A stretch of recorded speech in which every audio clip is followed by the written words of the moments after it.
उपलब्ध होतील, इंडस्ट्रीची कशी मदत घेता येईल, तर या गोष्टीचा थोडा विचार करा. आणि रेमडेसिवीर इंजेक्शन कसे उपलब्ध होतील, पालकमंत्र्यांशी, सिव्हिल सर्जनशी बोला. अन्य ज्यांचे कॉन्टॅक्ट वरिष्ठ लेवलला असतील, म्हणजे आज राज्यामध्ये सरकारमध्ये असलेले जे पक्ष आहेत त्यांच्या लेवलला जे आपले कोणी पदाधिकारी असतील त्यांचा संपर्क जाईल. आमदारांच्या माध्यमातून, खासदारांच्या माध्यमातून आपल्याला इथे कसं जास्तीत जास्त या सोयी उपलब्ध होतील याच्या बाबतीत प्लॅनिंग करा साहेब. त्यासाठी मला असं वाटतं की ही मीटिंगचं करा आयोजन आहे.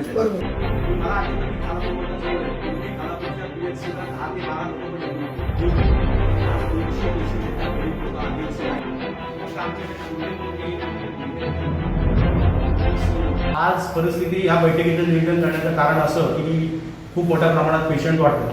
आम्ही सोशल फील्डमध्ये काम करत असताना आमची अडचण तुमच्या समोर व्यक्त करतोय की कोण पेशंट आजारी पडला तर त्याला कुठे ऍडमिट करता हा आमच्या पुढे प्रश्न उभा राहतो. आणि तशी कुठलीही शासकीय सोय नाही की कुठले फिगर डिक्लेअर नाही, या हॉस्पिटलमध्ये एवढे बेड आहेत, त्या हॉस्पिटलमध्ये एवढे बेड आहेत. आणि सगळी धावाधाव पळापळ होते, पेशंटचा अमूल्य वेळ त्याच्यामध्ये वाया जातो, काही जण त्यामध्ये दगावतात देखील. आणि असे प्रसंग होत आहेत त्याच्यामुळे. आणि त्यात दुसरं असं की जो सर्वसामान्य माणूस आहे की ज्याचा कुठल्या पुढाऱ्याशी संबंध नाहीये, कुठल्या अधिकाऱ्याशी संबंध नाही, ते तर चाचपडत असतात, त्यांना कोणच वाली नाही. आणि तशी कुठलीही शासकीय यंत्रणा इथे डिक्लेरेशन करत नाही, हे दुर्दैव आहे. आणि सगळ्यात महत्त्वाचं म्हणजे इंजेक्शन उपलब्ध नाहीये, ऑक्सिजनचा प्रॉब्लेम आहे. खोपोलीमध्ये अधिकृत असं कोविड सेंटर देखील नाही आहे. ते 2-3 दोघे जण डॉक्टर चालवत आहेत, त्यांचा ओव्हरफ्लो झालेला आहे. आणि इथे आज कुठला पेशंट निष्पन्न झाला तर त्याला इथे हॉस्पिटल नाही, पनवेलमध्ये नाहीये, नवी मुंबईमध्ये नाहीये, मुंबईमध्ये नाही. जायचं कुठे? लोकांनी मारायचं का रस्त्यावर? आणि तळेगावला पण, पुण्याला पण आम्ही फॉलोअप घेतो, तिथे पण फुल आहे. आणि अशा ह्या सगळ्या परिस्थितीमध्ये गरीब लोकांनी करायचं काय? आणि त्यासाठी आम्ही कोविड सेंटर उभे करण्याच्या संदर्भात इथे साधक कोविड हॉस्पिटल चालू करण्याच्या संदर्भात इथे साधक बाधक चर्चा केली. प्राथमिक स्वरूपाची, अंतिम स्वरूप त्याला आलेलं नाही. सगळ्यात महत्त्वाचं म्हणजे शासकीय यंत्रणेमधले जे काही निर्णय आहेत ते या सगळ्या प्रक्रियेला त्रासदायक आहेत. त्या संदर्भात पालकमंत्री आणि कलेक्टर, आमदार, खासदारांच्या सोबत ती एकदा मिटिंग घेऊन त्याच्या बाबतीतला निपटारा करण्याचं आमचं ठरलेलं आहे. येत्या 2-4 दिवसात ती मिटिंग घेण्याचा प्रयत्न करतोय. तहसीलदारांना देखील हे झाल्यानंतर आम्ही भेटायला जातोय. इथल्या आणि बाजारपेठेमधली गर्दी ही सगळ्यात गंभीर बाब आहे.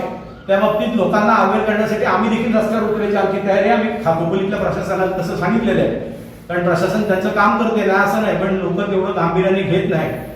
बाजाराचं विकेंद्रीकरण करण्याचा मुद्दा देखील बऱ्याच कार्यकर्त्यांनी इथे मांडला, त्याचा देखील विचार व्हावा, ज्या माध्यमातून गर्दी कमी होईल एकाच ठिकाणी.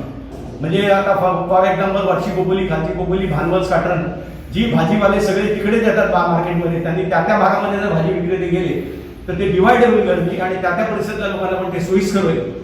तशी देखील सूचना मांडली प्रशासनाने, ते मान्य केलं. त्या पद्धतीने अंमलबजावणी करण्याचं ठरलेलं आहे. काही प्रमुख कार्यकर्ते रस्त्यावर उतरून लोकांना विनंती करणार आहेत. ही देखील एक जमेची गोष्ट आहे.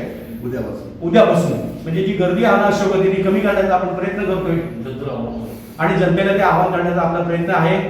शिवाय कोविड हॉस्पिटल करण्याच्या दृष्टीने काही डॉक्टर्स जे या पद्धतीने आपल्याला मदत करू इच्छितात त्यांच्याशी संपर्क करून कोविड हॉस्पिटल करण्याचा देखील आपण प्रयत्न इथे सुरू केलेला आहे.